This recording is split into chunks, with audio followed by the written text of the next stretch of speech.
Today marks 10 years since the Southwest Inn fire, resulting in the death of 5 Houston firefighters. May 31st, 2013 is considered to be the deadliest day in the history of the Houston Fire Department. On this day, 10 years ago, firefighters were called to the 5-alarm fire at the Southwest Inn along Southwest Freeway. Houston Fire Captain Bill Dowling led a rescue attempt. A roof collapsed, killing 4 firefighters. Dowling was seriously injured in the collapse and later died in 2013.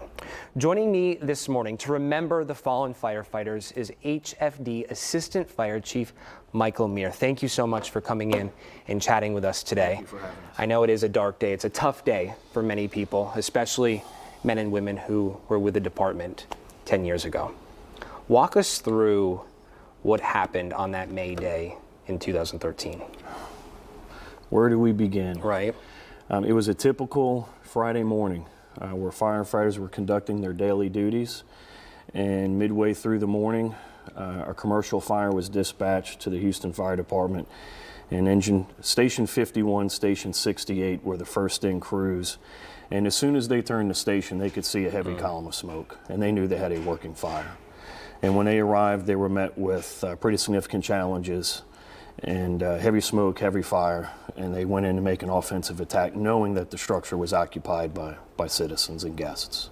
Yeah, a heartbreaking situation. Do we know the 10 years later, or do we know the cause of the fire, where it originated? There was a hidden fire running through some void spaces that had been burning for a few hours, which severely compromised the structure, unbeknownst to our firefighters. Yeah, the firefighters killed and others injured that day.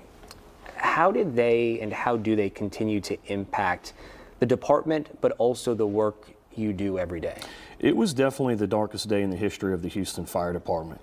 The tragedy was pretty significant impact to the department and our firefighter families, but there was some good that came from it too. The heroic stories, the acts that took place that day really provide a loud sound to the city of what our firefighters are willing to sacrifice every day.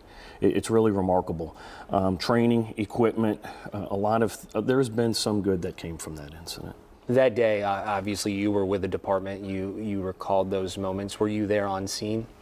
Yes, I was there after the second alarm had been struck. I was assigned to an engine crew that responded, but my duties quickly shifted because I was the individual responsible for caring for our deceased firefighters and their families. Was there a moment during that fight you knew things were going terribly wrong? I knew prior to getting dispatched to the fire because my phone had started going off saying that we may have lost up to 12 firefighters. The word of the collapse spread quickly throughout the department. The men and the women lost that day and impacted to this day. They were friends, they were family members. Yes, they were. One in particular, Ann Sullivan, I would speak to all the time because she wanted to be a Houston firefighter so bad, and I would always tell her, Ann, you're going to get hired. You're going to be a Houston firefighter. Yeah. It was a very difficult day. Are you doing anything today to honor them? We're respecting the family and the crews by allowing them take lead in what it is they would like to do. And from what I understand, it's going to be fairly low key. Yeah.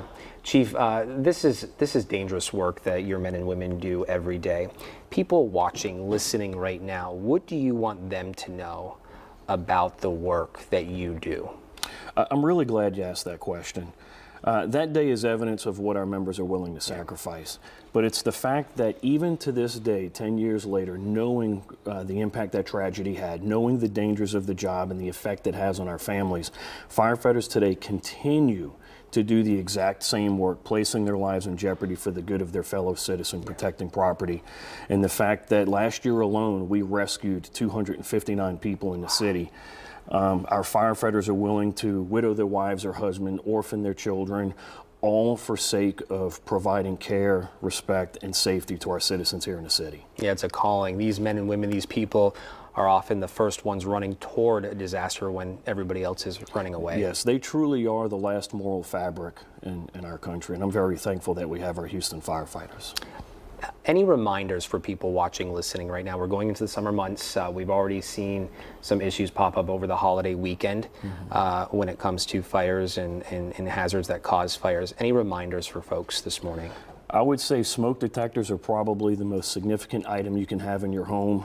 There haven't been too many fire fatalities I've met where there was a smoke detector present and operational. So smoke detectors and watching your children during the summer. Yeah. For more information on fire tips, where can people go?